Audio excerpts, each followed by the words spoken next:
नमस्कार, news India में आप सबका स्वागत है। मैं हूं आपके साथ प्रीति सिंह। हार की जिम्मेदारी किसकी? जी हां, 2 मई को 5 राज्यों के विधानसभा चुनाव के जो नतीजे सामने आए हैं, उसके बाद में क्या बीजेपी और क्या अन्य विपक्षी पार्टियां, सबको आत्ममंथन करने की जरूरत अब दिखने लगी है। पश्चिम बंगाल में भारतीय जनता पार्टी ने एड़ी चोटी का जोर लगा दिया था और साथ ही पार्टी 200 सीटों का आंकड़ा पार करने की बात लगातार कह रही थी, लेकिन दीदी लहर के आगे मोदी लहर चल नहीं पाई। यहां पर प्रधानमंत्री नरेंद्र मोदी, केंद्रीय गृह मंत्री अमित शाह की राजनीतिक हार हुई है। तृणमूल कांग्रेस को लोगों ने भारी मतों के साथ यहां पर एक बार फिर से जिताया।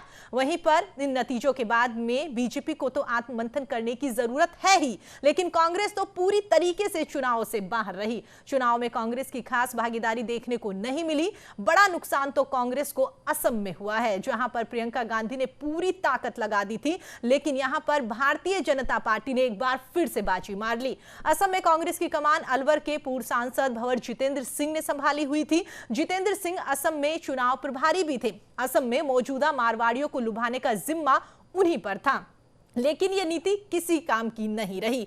कांग्रेस गठबंधन को यहां पर 50 सीटें मिली हैं। केरल में भी कांग्रेस की बात नहीं बन पाई। वहीं पर यह सवाल राजस्थान भारतीय जनता पार्टी के लिए भी उतना ही महत्वपूर्ण है, जहां पर 3 सीटों पर हुए उपचुनाव के नतीजे भारतीय जनता पार्टी के लिए अच्छा संदेश नहीं लेकर आए। यहां पर सहाड़ा, राजसमंद और सुजानगढ़, इन 3 सीटों पर नतीजों से बीजेपी को खुश ना होकर गहन चिंतन करने की जरूरत आन पड़ी है। इन चुनाव में प्रमोशन के दौरान भारतीय जनता पार्टी में रार भी साफ नजर आ रही थी। जिस तरह से वसुंधरा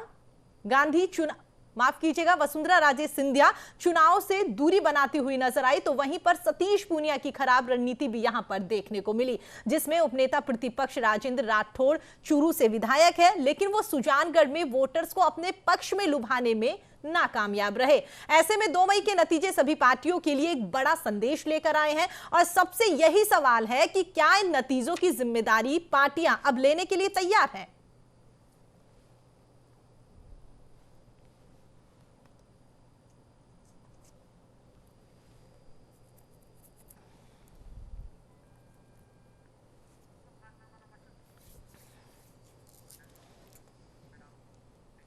तो आपने देखा किस तरीके से जब परिणाम आए हैं विधानसभा चुनाव के, उसके बाद से लगातार जो उम्मीदें की जा रही थी, चुनाव से पहले जो वादे किए जा रहे थे, वो तमाम उम्मीदों पर पानी फिरता हुआ नजर आया। तमाम वादे जो किए जा रहे थे, वो तमाम वादे यहां पर धराशायी होते हुए नजर आ रहे हैं। अब सबसे बड़ा सवाल यही है कि हार की जिम्मेदारी किसकी है और जिसको यहां पर रिस्पॉन्सिबिलिटी दी गई थी, क्या उन पर सरकार जो है, उन पर जो पार्टी के आला नेता है, वो अब एक्शन लेते हुए नजर आएंगे या नहीं? इसी मुद्दे पर बातचीत करेंगे। तमाम खास मेहमान हमारे साथ जुड़ गए हैं। सबसे पहला आपका तारुफ उनसे करवा देते हैं। तो आपको बता दें, वरिष्ठ पत्रकार अरविंद विद्रोही जी हमारे साथ जुड़ गए हैं। अरविंद विद्रोही जी, बहुत बहुत स्वागत है न्यूज इंडिया पर आपका। साथ ही आपको बता दें, कांग्रेस नेता विक्रम सिंह शेखावत जी हमारे साथ जुड़ गए हैं। विक्रम जी, आपका भी बहुत बहुत स्वागत है न्यूज इंडिया पर। साथ ही आपको बता दें, बीजेपी से हमारे साथ डॉक्टर आनंद सांवरिया जी हमारे साथ जुड़ गए हैं। डॉक्टर आनंद जी, आपका भी बहुत बहुत स्वागत है। डॉक्टर आनंद जी, पहला सवाल मेरा आपसे ही, जिस तरीके से लगातार तमाम वादे किए जा रहे थे, तमाम उम्मीदें भी कार्यकर्ताओं को थी, समर्थकों को यहां पर थी कि वाकई ही इस बार जो चुनाव होने वाले हैं उसमें कहीं ना कहीं भारतीय जनता पार्टी जो है वो अच्छा प्रदर्शन करती हुई नजर आएगी। लेकिन पश्चिम बंगाल की अगर हम बात करें, जिस तरीके से 200 के पार सीटों का सपना लेकर यहां पर प्रधानमंत्री से लेकर तमाम बड़े केंद्रीय मंत्री वहां पर पहुंचे, लेकिन जिस तरीके से वहां पर जो सीटें आई हैं, आपको लगता है कि वाकई जनता अब जाग चुकी है? वाकई जनता को अब काम करने वाली सरकार चाहिए, काम करने वाले लोग चाहिए? जुमलेबाजी से अब तंग आ चुकी है जनता? डॉक्टर आनंद जी। नहीं, मैं यहाँ कहना चाहूंगा कि ये नैरेटिव जो मैं देख रहा हूँ परसों से सोशल मीडिया पे भी आ रहा है कि बहुत कुछ बड़ी हार हो गई।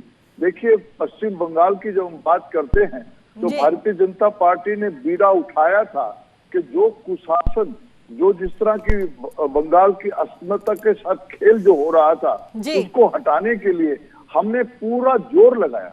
मैं कोई इसको डिनाई नहीं कर रहा हूँ। हमारी भारतीय जनता पार्टी के पूरे करोड़ों हमारे वर्कर्स, हमारे सारे नेताओं ने जोर लगाया था कि अब की बार हम पूरी कोशिश करके, और हमने स्लोगन दिया था अब की बार 200 पार। बिल्कुल। लेकिन जिस तरह से जो बातचीत वहां हुई, जो इलेक्शन के तहत, और देखिए हमने उस वहां पे गेन बहुत कुछ किया है। 2016 में हमने 10.6% वोट थे, अब की बार हमारे पास 38% वोट आए, कहाँ 3 सीट थी, अब 77 आई हैं। बट यस, हम चाहते थे कि बांग्लादेश जिसमें वेस्ट बंगाल में हम अपनी सरकार बनाएं और बंगाल को जो है एक सुनार बंगला बना के दे, जो हमने स्लोगन दिया था। और बहुत हमने लड़ाई की, हमने बहुत सारी जानें कुर्बान की, मेरे 300 से ज्यादा कार्यकर्ताओं को खत्म कर दिया गया, मौत के घाट उतार दिया गया। और वो तो आज भी हो रहा है आफ्टर इलेक्शन जब वो जीत गए। लेकिन मैं कह रहा हूं कुछ वहां पे फैक्टर्स थे, उसने हमारी पार्टी को नकारा नहीं है। बंगाल की जनता ने हमारी पार्टी को सरमाथे पे रखा है। बस कुछ कारण रहे हैं जो ममता दीदी ने वहां पे जो किया। एक्चुअली वहां पे मैं आपको बता देना चाह रहा हूं कि वोटों का ध्रुवीकरण हुआ, और ध्रुवीकरण होकर के एक तरह के वोट सारे के साथ, देखिए कांग्रेस ने तो हार मान ली थी, सरेंडर कर दिया था। और आखिर में जब ममता जी ने सब पॉलिटिकल पार्टी को चिट्ठी लिखी कि आखिरी मौका है, किसी तरह से भी आप मोदी को, वो तो मोदी के वो सोचती थी कि मोदी वहां इलेक्शन लड़ रहे हैं, नहीं, मोदी एक हमारे पार्टी के नेता होते हुए वहां जाके जनता को ये कन्विंस करना चाह रहे थे। तो जिस तरह से डॉक्टर आनंद जी, लेकिन चुनाव तो और राज्यों में भी थे, वहां पर तो प्रधानमंत्री नरेंद्र मोदी की या तमाम केंद्रीय मंत्री जो हैं उनकी रैलियां, वहां पर तो इतनी नजर नहीं आई जितना कि पश्चिम बंगाल पर फोकस किया गया था। नहीं, मैं तो कह रहा हूं ना कि देखिए पश्चिम बंगाल में इस सत्ता को उखाड़ना हमारे लिए बहुत जरूरी था। और मैं आपको इत्मीनान दिला रहा हूं, आने वाले समय में ये सत्ता जो टीएमसी की सत्ता जाएगी, क्योंकि इन्होंने जो जड़ जमा ली है, जिस तरह के तत्व लोगों ने, जब आज जो पोस्ट इलेक्शन का जो हालात वहां हुआ है कि हमारे कार्यकर्ताओं को चुन चुन के वो मार रहे हैं, आने वाले समय में इसको हमें उखाड़ के फेंकेंगे।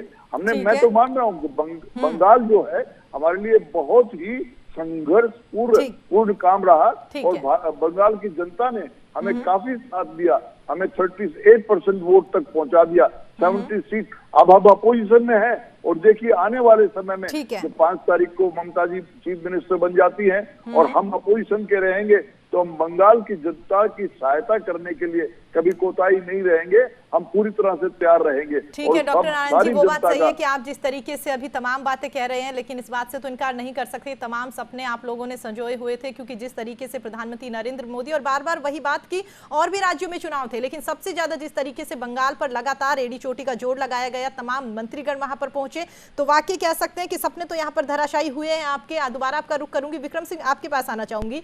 विक्रम जी, जिस तरीके से अभी हमारे साथ बीजेपी से डॉक्टर आनंद जी जुड़े हुए हैं, उनकी बातें भी आपने सुनी होगी, और सवाल एक यही, क्योंकि हमेशा ये कहा जाता है कि एक अच्छी सरकार चलाने के लिए एक मजबूत विपक्ष का होना जरूरी है, लेकिन अगर तमाम राज्यों की बात करें असम को छोड़ के, तो लगता नहीं कि कांग्रेस की ओर से वहां पर कुछ अच्छा प्रदर्शन किया गया हो, वहां पर कुछ रैलियां की गई हो, या कह सकते हैं कि चुनावी लहर जो थी इसमें पूरी तरीके से नदारद नजर आई कांग्रेस पार्टी।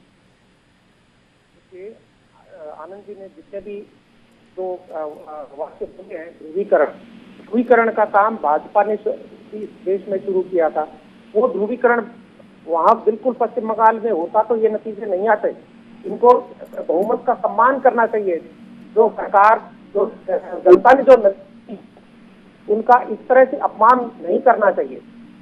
पोस्ट इलेक्शन जो हिंसा हो रही है उसके पक्ष में कोई नहीं है। विक्रम जी, ये जो बिल्कुल बीजेपी की ओर से जो किया गया है उनका जवाब डॉक्टर आनंद जी हमारे साथ जुड़े हुए हैं, उनसे ले लेंगे कि ध्रुवीकरण हुआ या क्या कुछ बातें। आप तो ये बताइए ना कि जिस तरीके से क्या कुछ ऐसी वजह रही कि वाकई ही तमाम राज्य जो है वहां पर ना तो आपकी ओर से रैलियां की गई, या क्या कुछ ऐसी बात रही कि जिसकी वजह से चुनावी रहल से बिल्कुल नदारद आप लोग नजर आए? लगा ही नहीं कि इस बार कांग्रेस पार्टी ने विधानसभा चुनाव लड़ाए, और असम में आपको लोगों से तमाम, मैं इस बात को स्वीकार करने में कतई इनकार नहीं करूंगा कि सबको पता था कि टकराव है वहां टीएमसी के और भाजपा के बीच।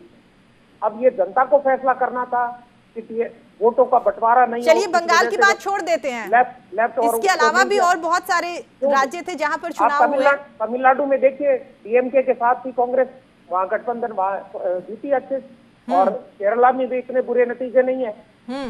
वोटों का प्रतिशत देखिए, वोटों का जो फर्क है वो बहुत नाम मात्र का है। असम को कैसे देखते हैं आप? वहां पर तो तमाम प्रियंका गांधी की ओर से रैलियां की गई थी। 1.5% वोट का अंतर आया है। 1.5% बीजेपी को ज्यादा मिला है, 1.5% कांग्रेस को कम मिला है।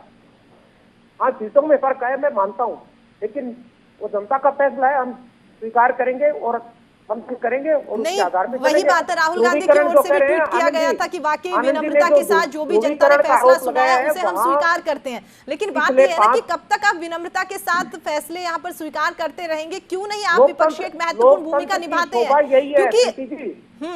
क्योंकि हम अपनी बात जनता के सामने रखते हैं और बिल्कुल अच्छे तरीके से और अपनी बात को कहते हुए चुनाव लड़ेंगे और आगे भी चुनाव लड़े जाएंगे। ऐसा नहीं है कांग्रेस रैलियां तो आप लोगों की ओर से करी नहीं गई। 10 राज्यों में शासन में है, गठबंधन में है, तो इकलौती है। ऐसा नहीं है। ये तो नारा लगाते हैं कांग्रेस साफ हो गई है। अब देखिए कि बंगाल के रिजल्ट देखिए आप। तो फिलहाल जो रिजल्ट आए उन्हें आप कैसे देखते हैं? उसमें आप कांग्रेस की स्थिति क्या देखते हैं? कहाँ स्टैंड करती है कांग्रेस? मोदी जी वर्सेज ममता जी के बीच में चुनाव आप देखेंगे। कभी भी किसी प्रधानमंत्री ने इतने बड़े तादाद में 20 रैलियां संबोधित की है।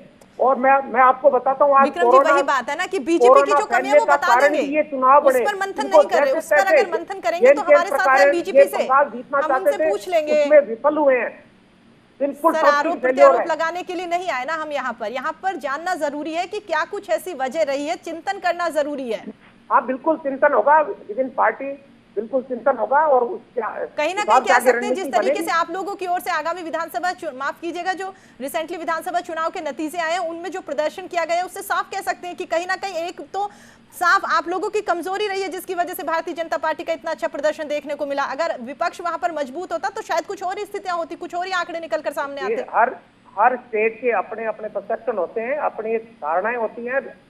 उन्हीं के आधार पर विधानसभा जो चुनाव हो उसमें कभी राष्ट्रीय मुद्दा नहीं होता है, लोकल इश्यूज भी होते हैं जिनके आधार पर चुनाव लड़ा जाता है। भाजपा ने पूरे चुनाव को एक 2020 मैच जैसा मध्य अवधि चुनाव की एक हवा बनाई है। किस तरह से इन्होंने किया है उसी का नतीजा है कि आज जनता ने इनको साफ कर दिया। आप देखिए एक आसाम में 1.5% वोट मिला है इनको ज्यादा उछल कूद करने के और ज्यादा गाल बजाने की जरूरत नहीं है। ठीक है आनंद जी आपके पास आऊंगी हमारे साथ, बिल्कुल ठीक है विक्रम जी लौटूंगी आपके पास में। आपको बता दें काफी देर से वरिष्ठ पत्रकार अरविंद जी भी हमारे साथ जुड़े हुए हैं। अरविंद जी मेरी आवाज सुन पा रहे हैं आप? जी अरविंद जी आपने सुना होगा बीजेपी से डॉक्टर आनंद जी और साथ ही कांग्रेस से विक्रम सिंह जी हमारे साथ जुड़े हुए हैं। उनकी बातें भी आपने सुनी होगी किस तरीके से यहाँ पर भी आरोप प्रत्यारोप का सिलसिला चलता हुआ नजर आ रहा है। लेकिन सबसे बड़ी बात यही है कि कहीं ना कहीं तमाम पार्टियों को मंथन करने की जरूरत है। अगर कह सकते हैं कि कांग्रेस की ओर से पश्चिम बंगाल में नदारद कांग्रेस रही है तो राजस्थान के उपचुनाव की बात करें तो यहाँ पर कांग्रेस की ओर से अच्छा प्रदर्शन किया गया। वहीं अगर भारतीय जनता पार्टी की बात करें तो राजस्थान के उपचुनाव में खराब प्रदर्शन या पश्चिम बंगाल में कह सकते हैं कुछ हद तक कुछ परसेंट तक वहां उनका अच्छा प्रदर्शन रहा। तो आप कैसे देखते हैं, क्योंकि आप खुद वरिष्ठ पत्रकार हैं, क्या कुछ विश्लेषण निकल के आता है? प्रीति जी पहले तो सभी लोगों को जो लोग जीते हैं उनको बधाई, क्योंकि लोकतंत्र में जीत की बधाई स्वीकार करना और बड़े मन से स्वीकार करना भी बहुत बड़ी बात होती है। और पराजय सिर्फ इसलिए होती है कि आप और अच्छे मन से काम करिए, जनता आपको और वोट दे। रही बात राजस्थान की, राजस्थान में भारतीय जनता पार्टी का अंतर्विरोध, आसाम में भाजपा की मेहनत, बंगाल में भाजपा की मेहनत और भाजपा की मेहनत पर टीएमसी के कार्यकर्ताओं काडर की मेहनत भारी पड़ी। केरल का नतीजा सामने है। केरल में मेट्रोमैन विकास पुरुष की छवि भी नहीं चली। अगर विकास को हम केवल चुनाव जीतने का जरिया माने तो केरल में विकास की कोई बात परवान नहीं चढ़ी। तमिलनाडु में जो परंपरागत हार जीत के फैसले होते हैं उस हिसाब से है। अब हम घूम के आते हैं पश्चिम बंगाल पर, क्योंकि पश्चिम बंगाल का चुनाव ज्यादा महत्वपूर्ण रहा, ज्यादा चर्चा में रहा। तो आपके भी चैनल पर प्रीति जी एक दिन डिबेट में टीएमसी के साथ ही बैठे थे, कांग्रेस की भी थे, भाजपा की, तो मैं भी था जी। तो उस दिन मैंने कहा था कि पश्चिम बंगाल का चुनाव भारतीय जनता पार्टी और टीएमसी के बीच में है और भारतीय जनता पार्टी ने मानसिक रूप से बढ़त ले ली है और राजनीतिक दबाव बना लिया। निश्चित रूप से फायदा होगा और हार जीत का फैसला मतदाता करेंगे, लेकिन भारतीय जनता पार्टी हर तरफ बढ़ गई है। तो उस पर तुरंत कांग्रेस के और माफ करिए पीस पार्टी वो ओवैसी की पार्टी के भी लोग थे, आईएम के, तो उन्होंने तुरंत कहा कि भाई साहब आप यही मीडिया है, गोदी मीडिया है। तो कांग्रेस की और ओवैसी जी दोनों लोग कहने लगे थे कि गोदी मीडिया यही कहता है कि बंगाल में लड़ाई केवल कांग्रेस और भाजपा की है जबकि वहाँ कांग्रेस भी है, हम भी हैं, सब है। तो ओवरऑल मैंने कहा था भाई मैंने अपना विश्लेषण दिया है, क्योंकि एंकर ने हमसे पूछा तो हम जवाब दे रहे हैं, और बाकी नतीजा जब आएगा उस दिन बात कर ली जाएगी। तो आज सारे लोगों ने, कांग्रेस के साथी ने भी स्वीकारा कि हाँ उनको मालूम था कि बंगाल में भाजपा और टीएमसी की ही लड़ाई है। तो इस सत्य को स्वीकारने के लिए धन्यवाद। और मीडिया में जब हम खबर देते हैं तो खबर जो होता है वो अलग होता है, व्यू देते हैं विचार अलग होता है, विश्लेषण अलग होता है। आज हम विश्लेषण कर रहे हैं तो विश्लेषण बिल्कुल साफ है, दोनों लोगों की बात से, बीजेपी और कांग्रेस के साथी हैं, दोनों लोगों की बात से बिल्कुल स्पष्ट है कि भाजपा ने अपनी पूरी ताकत झोंकी, इसीलिए 3 से 77 पर आई। कांग्रेस अपनी ताकत नहीं झोंकी, इसलिए वो पिछड़ गई। और टीएमसी में ममता बनर्जी की व्यक्तिगत छवि, माँ माटी मानुष का उनका नारा और उनका काम जनता को भी पसंद आया, लेकिन जनता ने उनके ऊपर नकेल रखने के लिए भारतीय जनता पार्टी को प्रमुख विपक्षी दल बना दिया। आज का विश्लेषण मात्र इतना है। अगर पत्रकारिता जगत के अगर इस विश्लेषण से किसी को आपत्ति हो, भाजपा के साथी कांग्रेस को, तो वो हम लोग को बता सकते हैं, हम लोग अपना विश्लेषण बिल्कुल बिल्कुल अरविंद जी। लेकिन सबसे बड़ी बात यही है ना, जिस तरीके से आपने कहा कि हर किसी का अपना अपना विश्लेषण यहाँ पर हो सकता है, लेकिन इस बात से भी इनकार नहीं कर सकते कि अगर तमाम विपक्षी पार्टियां और सबसे पुरानी पार्टी अगर हम कांग्रेस की बात करें, तो अगर उनकी ओर से यहाँ पर अच्छा प्रदर्शन किया जाता, वाकई वो इस दौरान काफी सक्रिय नजर आती, तो शायद तमाम राज्यों में जो रिजल्ट आए हैं उनके आंकड़े कुछ और ही निकल कर सामने आते। तो आनंद जी, मेरा सवाल आपसे ये है कि जिस तरीके से विधानसभा चुनाव के नतीजे आए हैं और असम की हम बात करें तो कहा जा रहा है, तमाम नेताओं से बात हुई है, उन्होंने कहा है कि असम में भारतीय जनता पार्टी की ओर से पिछले 5 सालों में जो कामकाज किया गया था, जो विकास हमारी ओर से किए गए थे, उस विकास पर ही यहाँ पर जनता जो है उसने मोहर लगाई है। अब अगर हम बात करें बंगाल की, आपको नहीं लगता कि वाकई ही 10 सालों में टीएमसी की ओर से जो अच्छे कामकाज वहां पर किए गए, जो विकास के काम वहां पर किए गए, वहां की जनता के अनुसार, तो कह सकते हैं कि बंगाल में भी विकास के मुद्दे पर यहाँ पर मोहर लगी है, जिसकी वजह से दोबारा टीएमसी की सरकार बनती हुई नजर आ रही है? नहीं प्रीति जी, आपके सवाल को जवाब देने से पहले मैं ये कहना चाहूंगा कि अरविंद जी ने बहुत सुलझे हुए तरीके से आज पूरा अच्छा विश्लेषण किया, और उन्होंने कांग्रेस के प्रवक्ता शेखावत जी ने भी उनकी बात को मान लिया उससे पहले। और मैं ये कहना चाह रहा हूँ कि आज शेखावत जी का मैं धन्यवाद करता हूँ कि इन्होंने अपनी पार्टी की जो रणनीति, जो इलेक्शन बंगाल के पहले तय की हुई होगी, जो पहले पता नहीं चली थी, और बाद में आज इन्होंने कहा कि शेखावत जी ने कहा कि बंगाल में तो इलेक्शन सिर्फ टीएमसी और बीजेपी के बीच में था, और ये जो इतनी सबसे बड़ी पार्टी, करीबन 137 साल पुरानी पार्टी, नेशनल पार्टी, वो आज कह रही है, और उनका मद्देनजर यही था कि इनकी वजह से ये सब ध्रुवीकरण की बात को मैं आज कह रहा हूँ, आपके नेशनल टीवी से कह रहा हूँ कि ध्रुवीकरण इन्होंने किया इन दी सेंस कि दे सरेंडर्ड, और अपने सारे के सारे वोट को जो है उन्होंने ट्रांसफर कर दिया गया। और जो आप विकास की बात कर रही हैं, मैं तो मानता हूँ कि ममता बनर्जी ने जो वहाँ काम किया, कन्याश्री, रूपश्री, जो काम किए वहाँ पे, उनका फल उनको मिला है। लेकिन देखिए, ममता बनर्जी अगर ऐसे काम करती तो नंदीग्राम से खुद क्यों हार जाती?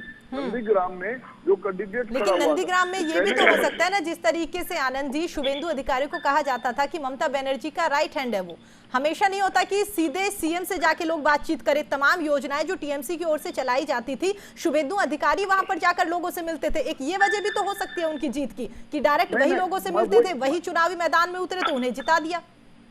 मैं वही तो कह रहा हूँ ना कि अगर खाली सिर्फ विकास की बात करते तो ममता बनर्जी वहाँ बहुत बड़े मार्जिन से जीतती। वो तो चीफ मिनिस्टर थी, और वहां से उन्होंने अपना पॉलिटिकल कैरियर शुरू किया था। ठीक है, बट मैं ये कहना चाहूँ, कांग्रेस का तो सुपड़ा साफ हो गया। ठीक है, आप ठीक है आनंद जी, उस बात का जवाब दीजिए आप कि वाकई आपको लगता है कहीं के भी अब कांग्रेस मुक्त भारत होने वाला ही है। ठीक है, ये वक्त बताएगा, और तमाम जनता जो है वो तय करेगी कि वाकई जो भी आप लोगों की ओर से कहा जा रहा है, क्योंकि वादे तो आपने पश्चिम बंगाल में जाकर भी बहुत करे थे, लेकिन सभी वादे वहां पर भी धराशायी होते हुए नजर आए हैं। ठीक है विक्रम जी, आप जिस तरीके से मुस्कुरा रहे थे, क्या कहेंगे आप? सबसे पहले तो मैं अरविंद जी का मैं भी धन्यवाद करता हूँ, उन्होंने बहुत अच्छी बात रखी है। हमें इस तरह से मीडिया को कोसने का ही काम नहीं करना चाहिए। जब भी मीडिया अच्छा काम करता है, अच्छा वक्तव्य देता है, तो मुझे प्रशंसा भी करनी चाहिए।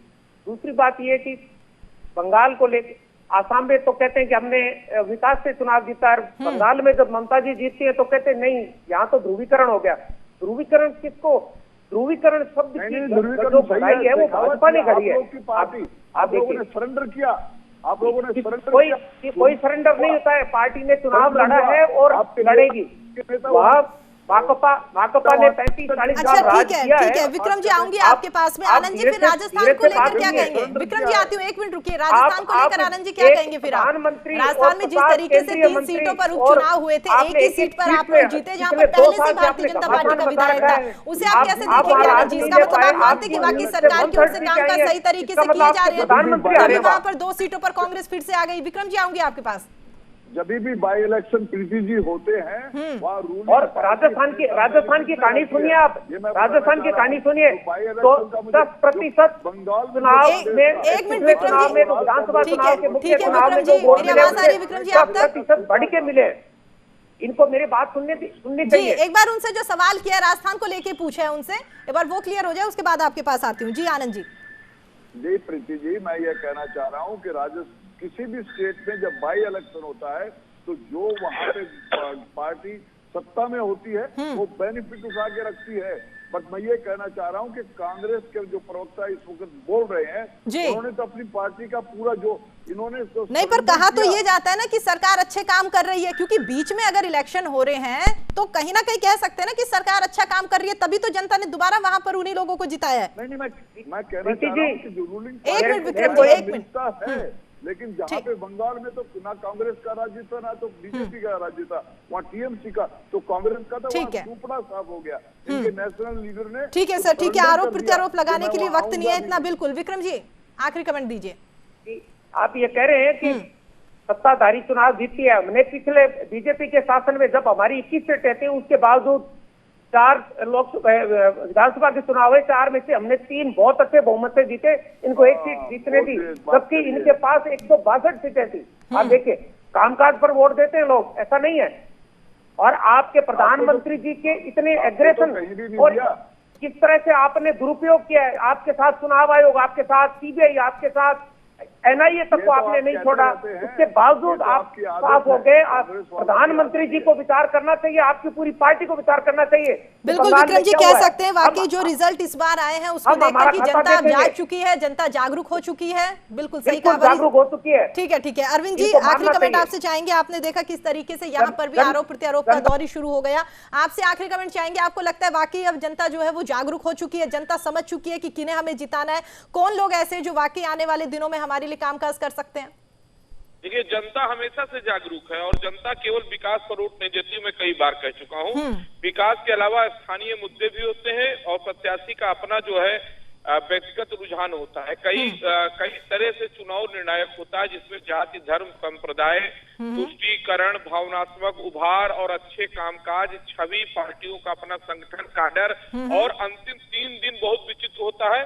उसमें बहुत से लोग जिससे नाराज रहते हैं उसको हराने के लिए जो जीत रहा होता है उसको वोट देते हैं, अपना एनालिसिस करते हैं। और जो इलेक्शन बिल्कुल अरविंद जी मैं माफी चाहूंगी, वक्त नहीं है इसलिए मुझे आपको बीच में रोकना पड़ रहा है। आप तमाम लोग हमारे साथ जुड़े, अपना कीमती टाइम आप लोगों ने हमारे लिए निकाला, उसके लिए आप सभी का बहुत बहुत धन्यवाद। तो आपने देखा किस तरीके से यहाँ पर भी आरोप प्रत्यारोप का दौर लगातार चलता हुआ शुरू हो रहा है, लेकिन सबसे बड़ी बात यह जिस तरीके से चुनावों के नतीजे आए हैं उसके बाद से तमाम पार्टियों को मंथन करने की जरूरत है, जो जीती है उन्हें भी और जो हारी है उन्हें भी, कि वाकई क्या कुछ वजह रही कि इस बार तमाम जनता ने हमें नकार दिया। फिलहाल इतना ही। देश और दुनिया की तमाम खबरों के लिए आप देखते रहिए न्यूज़ इंडिया। नमस्कार।